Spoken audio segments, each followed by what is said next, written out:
Тоталитаризм заманындагы бир деспоттук кыйноолор дагы эле бар экен да бизде. Тергөөнү кайра ошол милиция кызматкерине берип атса, ал кандай тергөө жүрөт? Кыргыз Республикасынын конституциясында дагы эч ким кыйноо калбаш керек деп көрсөтүлгөн. Деген менен бүгүнкү күндө сот жана укук коргоо органдары тарабынан кыйноого кабылгандар бар. Кыйноонун алдын алуу улуттук борборуна кайрылгандардын 80% милициянын үстүнөн даттанган. Маалыматка ылайык, шектүүлөрдү кылмышты мойнуна алдыруу максатында кыйнашат. Бул тууралуу улуттук борбордун жетекчиси билдирди. Кыйноо жана ырайымсыз мамиле менен байланышкан кылмыш иштери эң оор болуп саналат.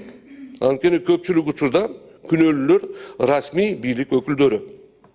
Алар мындай дооматтарды натыйжалуу иликтөөгө ар кандай жол менен тоскоолдуктарды жасашат. Изилдеген бардык кыйноо боюнча кылмыш иштер көрсөттү. Кыйноого алган бир да кызматкер иликтөө жүргүзүлгөн учурда кызматынан четтетилген эмес. Анын да жөнү бар. Анткени тергөө чейинки текшерүү кылмыш ишин козгобостон жүргүзүлөт. 2023 жылы акыйкатчыга жалпы 11200дөн ашык адам кайрылган. Алардын тең жарымы укук коргоо жана сот органдарынын үстүнөн арызданган. Маалыматка ылайык, өткөн жылы Ош облусунун тургундарынан эң көп даттануу түшүп, жалпысынан 265 кайрылуу болгон. Талдоо көрсөткөндөй, жарандардын кайрылууларынын басымдуу көпчүлүгү сот жана укук коргоо органдарынын даттануулардан турат.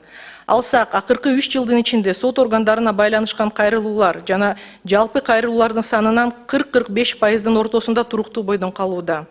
2023 жылы бул көрсөткүч 41,3%ды түзүп, укук коргоо органдарына даттануулар менен кошо 51,4%ды түздү. Укук коргоо органдары тарабынан укук бузуулар тууралуу төмөндөгү тыянактарды келтирсек болот. Кыргыз Республикасынын акыйкатчысынын атына келип түшкөн даттануулардын көбү тергөө органдарына, сотко чейинки өндүрүшкө, көзөмөлдүү жана контролду жүзөгө ашыруучу органдарга ишенбестик жөнүндө болгон. Бул маселе бүгүн жогорку кеңештин жыйынында дагы көтөрүлүп, Бакыт Рыспеков депутаттарга отчет берди. Эл өкүлү Камила Талиева кыйноолорду кайсыл органдын кызматкерлери көп жасап жатканына жана тергөө иштеринин жүрүшүнө кызыкты. Колуна тырмагынын астына ийне саюу деген жүрөт. Электрошок менен коркутуу, кыйноо, противогаз менен колдонуу иши кылып, төбө чачың тик тура турган кыйноолор. Ачкачылыкта кармоо, суукта, муздак сууга жедирбей, сууда ичирбей кыйноо. Автоматтын баягы кундагы менен бетке уруп, тиштерин кагып салуу деген. Бул эмне деген кыйноолор, Биз 21 кылымдагы кыйноолорду статистика менен берип атат. Ушуну кайсыл органдар көп жасайт? Айтыңызчы. Сиз мен билем, сиз коркпой айтасыз.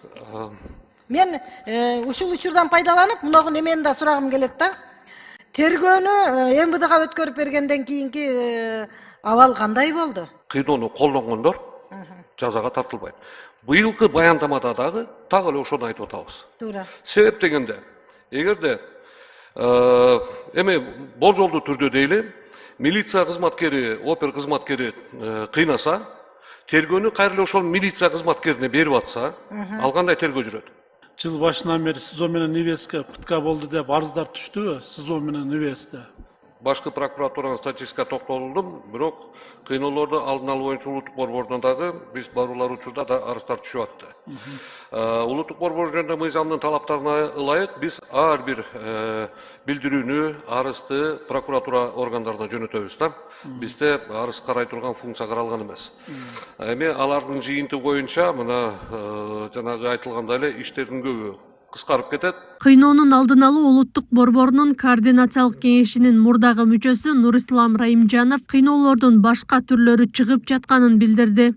Негизи себептердин бириси ошо кылмыштын мойнуна алдыруу, ошо кылмыштын бетин ачуу болот да. Көбүнчө биз кездешкен факторлорчу. Анан чындыгын айтыш керек, баягы уруп сабоо, көгөртүрүү болгон нерселер болуп турат, бирок ал нерсе кескин түрдө азайды деп эсептейбиз. Башка формалары чыгып калды. Мисалы, кыйноо дегенде биз уруп сабоону эле эмес, бул психикалык жактан да кыйноону түшүнүшүбүз керек да, жабыр тартуучу. Ошо психикалык баягы басынтуу, коркутуу, ошолорго көбүрөөк азыр басым жасалып атат да, көгөргөндөр аз эле. Бакыт Рыспаев баяндамасында Кыргызстандагы убактылуу кармоочу жайлар, тергөө абактары, жаза аткаруучу мекемелер адам укугу жаатында эл аралык стандарттарга туура келбесин белгиледи. Кошумчалай кетсек, 2014 жылдан 2022 жылга чейин Кыргызстандагы бир дагы адам кыйноо беренеси менен соттолгон эмес. Акылай Кырабаева, Аскар Маматисаков, Регион.